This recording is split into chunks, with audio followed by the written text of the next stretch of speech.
Tingnan mo yung daanan namin. Yan. Oh, huli ko talaga. Nadapa ako. Yan. Yan kasi. Nadamay na naman tuloy si Aaron sa usapan.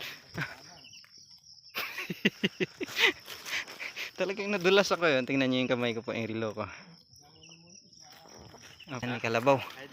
Yung hapon. Yan, may kalabaw. Tapos may saging, oh. Galing naman.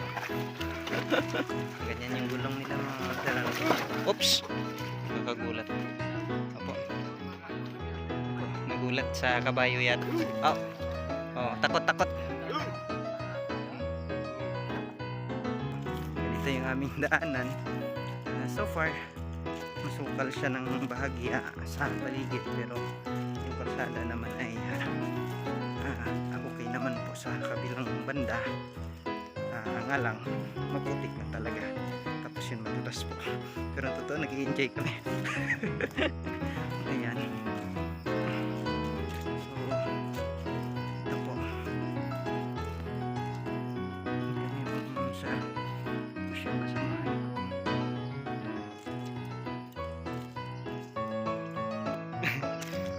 Nira yung truck na yan.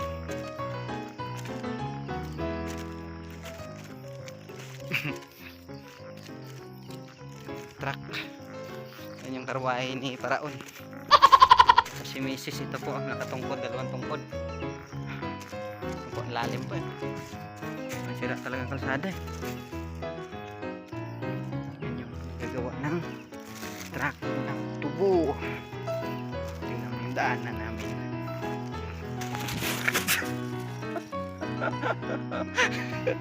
Oh, huli ko talaga. Nadapa ako. Yan kasi. Nadamay na naman tuloy si Aaron sa usapan. Talagang nadulas ako yun. Tingnan nyo yung kamay ko pa, yung relo ko. Opo. Pero sadyang hindi naman ako napano. Napalawad lang ang right ano po knee, kasi pinoprotektahan ko rin yung cellphone at yung mga bag. Hindi nyo guys, bihira, hindi masakit sakit sa kamay. Yan po.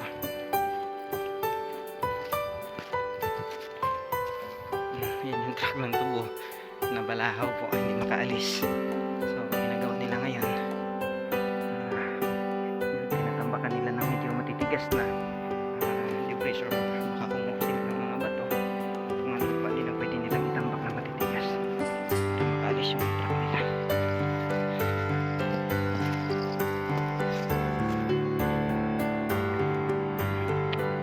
Boss, may aga. Wala iklik mo kagawa gabi na.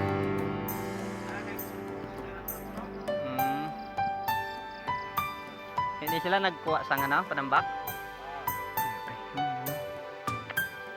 Ano talaga? Ngayong hapon. Oh, may bodyguard pa ng dog. Oh.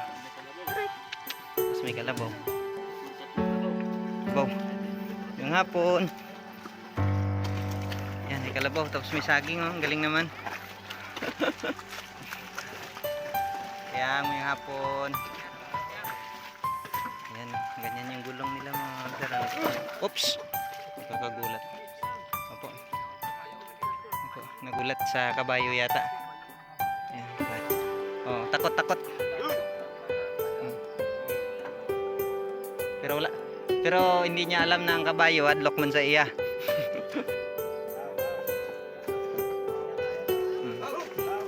Takot yung kalabaw sa kabayo. Yan, ang galing.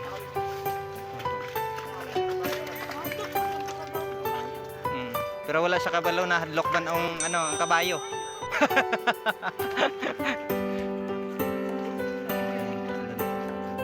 Kasi mga bata po. Nasisira ang kalsada gawa ng tapunan ngayon sa area dito dumadaan ang mga talabaw.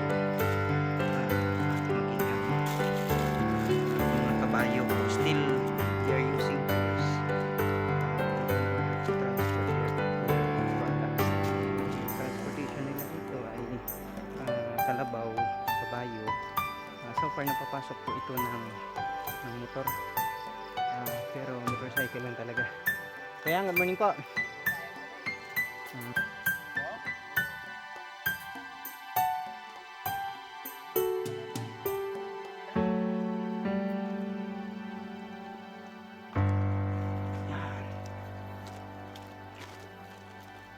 Still ongoing pa ang video ko. Po, kuya? Okay na po.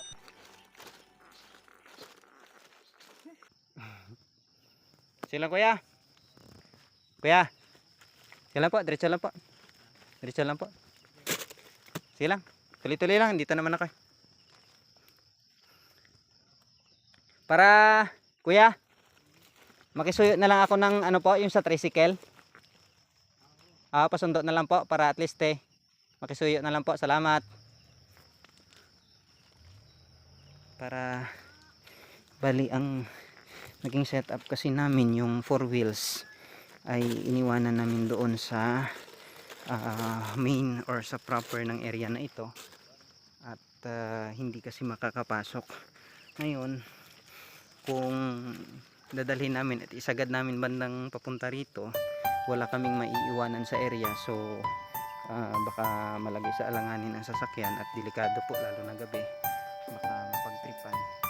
Kaya ang ginawa namin ay doon namin sa harap ng bahay ng kagawad, marapit na rin sa barangay hall ng area na ito.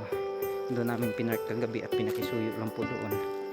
At sumakay kami ng tricycle hanggang doon sa area na pwede niyang marating para umiksi lang yung lakarin namin. Pagdating sa critical area na hindi na kayang... Opo, sige po kuya, makisuyo lang po. Thank you.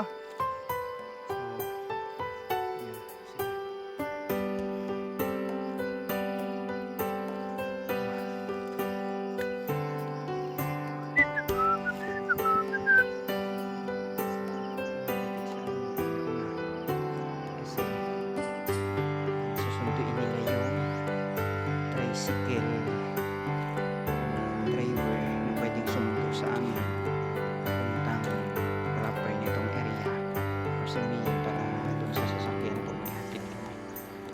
We are thankful and we really appreciate their thought and effort in order to help us yan sa ginawa namin papunta rito sa lugar na ito. Napakaganda rito mga sir. Yung mga tao din ay talagang mga maalaga, lalo na sa bisita.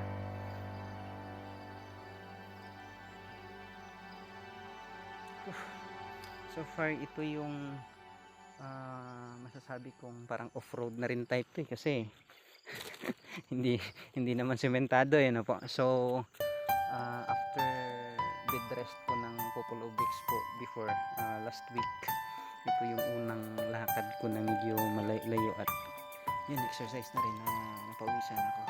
So yung totoo ay nangayayat po ng bahagya, pero so far we're gaining strength right now kasi nakakapag punta sa mga ganitong lugar at masaya naman tayo na po, nakakapag exercise, then nakakapaglibang at and of course we're trying to give time to ourselves, especially on how to be happy no matter what. Kasi nung nakaraang linggo ay we're thinking about ang totoo, akala ko rin pero yun pala akala ko lang kasi hanggang ngayon malakas pa rin ako no po. After bed rest ay eto. Thank you and hope you enjoy watching. Hi.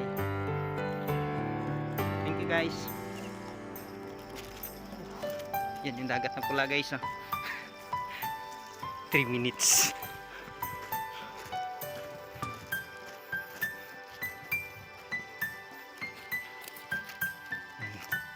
Sa ngayon pansamantala yung mga motor nila dyan lang nila nilalagay kasi hindi na makakapasok doon. So, nung malalim talaga yung putik, ingat tayo kasi matatalim itong pinagputulan ng tubo at mga damo. Wala akong tsinelas ngayon.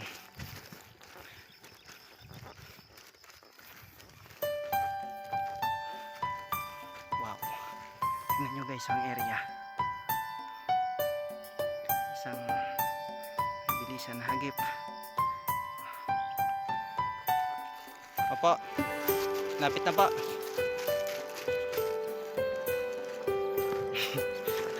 Natawa talaga ako. Nag-enjoy talaga ako guys. Naranasan kong madapa. Naranasan kong bumangon. Tingnan ninyo po, ayan ang pantalon ko. Ito yung paa ko. Ito yung kamay ko. Yung tumukod. Huwag lang mabitawan yung cellphone at yung bag, baka madumihan. So far sa area na ito ay inabot na po ng tambak. Gawa nung unti-unti na pong dinidevelop ang kalsada sa area na ito hanggang makarating doon sa pinanggalingan namin kanina. May mga tambak na dito ng bahagya. Basta nagputo siya ng bahagya din po. Ginawa nilang parang laruan, parang matapang source ng tubig yung balong. Pumapasok pa rin yung ng gulong. Po.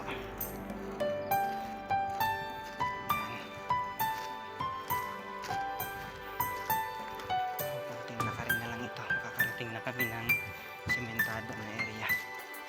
Yan yung mga nag-harvest po ng tubo. Yan, aga.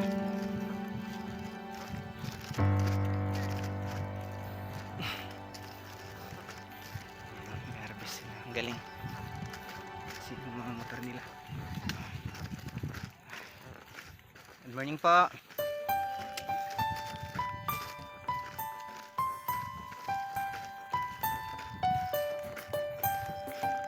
Sino ang nakaranas ng ganito? Taas ang kamay at gusto pang makaranas in order to experience, mag-enjoy. Sasama namin kayo rito. Yan.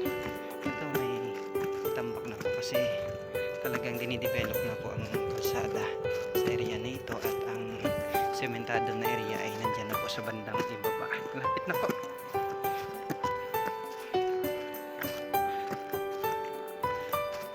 Yan, may kalabaw. Pa, lapit na pa. Pagdating na lang doon. Kamay ko pa. Kamay ko. Tinukod ko eh. Papa, talagang napaluhod ako ng halanganin eh. Bawas naman. Ito ay tubig galing sa ulan ko kasi malakas yung ulan kagabi. Ayan, mga midnight. Opo.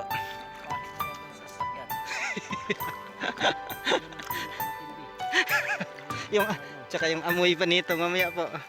Kasi putik na ano to eh. Yung tuhod ko talaga. Opo. Ugas ako rito guys. Tapos magbaban. Opo, hindi na nila kinukuha yan. Hindi naman mawawala. May ako kunin na po siguro yan. Sa gabi at ano hindi sila nag-aalala pero pag araw sa init kukunin po nila yan. Ay, pambihira. Baunin ng akit hanggang doon. Dungis ko tuloy. Pero masaya ang enjoy ako. Tingnan nyo guys ha. Yan ang kaibigan nating kalabaw. More. You know, nagpapainit siya. Yan, together with her mom. Yan o. The sky is blue. The leaves of the plants are green. Like bamboo grass.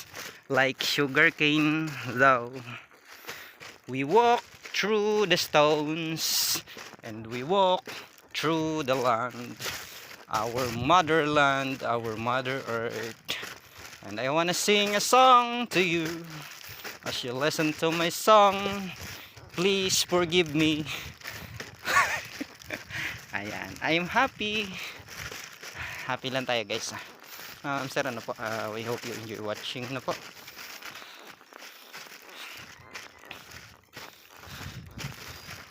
Happy na birthday pa. Say yo! Everybody put your hands in the air. Come on! 1, 2, 3, go! Bebo, bebo, bebo, be. Ikaw ay aking. Yeah. Pilipino. Pilipino. O pare ko, pakinggan nyo ako. Ako ay tunay na Pilipino. Yeah. So, we walk through the stone. We walk through the land. We're heading home. This is my own composition. My own song. Ako'y hinihingal. Yan guys so galing doon. Dito sa kabila meron din po. May daanan din papunta po doon. Yan ay alternative way rerouting if they're going to harvest their crops and products. So we're here we are again. Dito kami hinatid kagabi ng tricycle. So ngayon palibasa wala pa sila ay maglalakad kami doon sa kalsada. Tingnan niyo yung daanan ng backhoe. So may notice po doon sa may board na yun, business permit or permit in order to completing nitong highway or road, part of government project, FMR, farm to market road of this area, in order to make people life simple, easier and faster in terms of reliable sources. Thank you so much for all concerned citizens, agencies helping each other in order to reach the goal to have a progressive and great quality of products. Ano po? So yan, kung mapapansin niyo semento na po. We're here at the complete road area. Tapos mag-aantay lang kami ng tricycle na susundo pabalik ng main road, at nandun din yung 4 wheels. Tapos babalik na kami sa base, back to base. Yan pa po yung mga panambak nila. Akutin pa po nila ito dahil doon natin tambak na gamitin nila sa paggawa ng kalsada. Good morning. Aray ko, masakit sa paa. Yun. Sige. Kala ko yung sundo namin, hindi pala. Aray ko, ang sakit sa paa.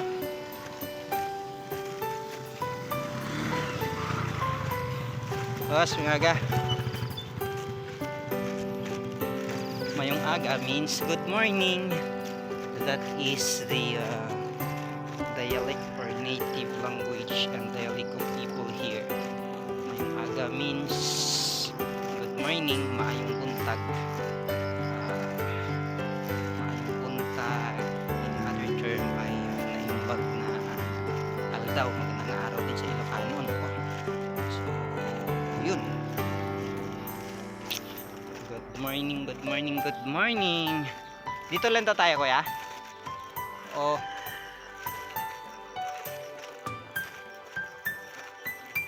Yung tricycle na bumalik. Nadapa ako, kuya. Ang tuhod ko. Yan, binawasan ko ng konti doon. Yan, thank you guys. Cut ko na po ha.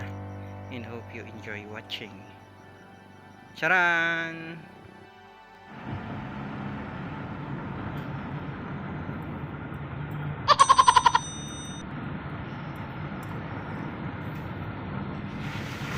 Washing. Sabay washing.